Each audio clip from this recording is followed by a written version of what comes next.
Nous sommes à Laboya, à 70 km de Tambacounda, sur les bords du fleuve Gouloumbou. Cette localité de quelques 1500 habitants doit sa notoriété à la culture de la banane.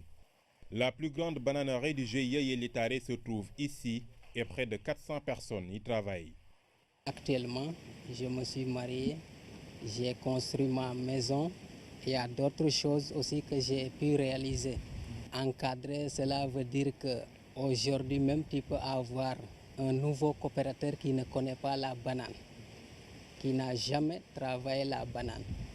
Bon, avec le patron, coordonner tous les programmes qui sont favorables pour la réussite de la plantation. Ce que je regrette, c'est d'être venu ici tardivement. Oui. Si je le savais auparavant, j'étudierais jusqu'à avoir le COP pour arriver ici. L'aventure a commencé il y a 30 ans. Après le retrait d'un projet canadien orienté vers l'encadrement, Mamadou Marsal se lance dans le créneau. On est à 1250 hectares de production dans la région de Tambacounda. Et avec ces productions-là, nous sommes à la commune de Missira, à la commune de Dialakoto et à la commune de Neteboulou. Laboya n'est qu'un des nombreux sites de cette banane connue sous le label banane de Gouloumbou. Avec ses 200 hectares divisés en 11 secteurs, le périmètre produit jusqu'à 8000 tonnes par an. À l'heure où l'on parle d'autosuffisance, le roi de la banane fixe son échéance pour 2018.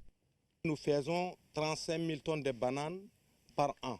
Et la consommation du Sénégal fait entre 55 000 à 60 000 tonnes de bananes par an. Aujourd'hui, avec 500 hectares de bananes, on pouvait avoir 25 000 tonnes de bananes qui devraient compléter les 35 000 tonnes. Donc automatiquement, on est arrivé à l'autosuffisance alimentaire. Mais en plus de 500 hectares que nous voulons, quand on trouve ça, au minimum, on va créer 2000 emplois. Pour y arriver, la modernisation des systèmes de culture et des outils reste un passage obligé. Yelitare y travaille en partenariat avec le PADAER. Un protocole de près de 200 millions est en cours d'exécution avec ces nouvelles variétés. Nous avons initié ce partenariat pour améliorer les systèmes d'arrosage, passer de l'arrosage traditionnel qui prenait 8 heures par jour pour arroser 1 hectare, pour aller vers l'arrosage par aspersion, ce qui permettrait aux jeunes de passer moins de temps, mais également d'augmenter les superficies et ceux qui sont découragés par la pénibilité du travail de s'engager dans la production de la banane. Ce partenariat permettra à terme d'attirer les investisseurs.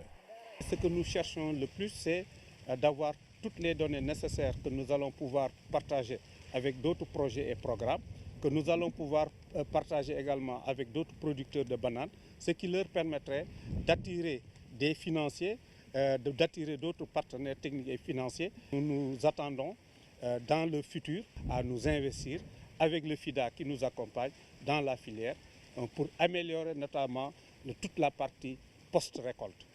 C'est sur ce site que le président de la République sera accueilli dans les prochaines heures. Pour ces travailleurs venus de partout de la sous-région, Laboya est devenu une sorte d'Eldorado. Il est possible d'avoir un mieux-être.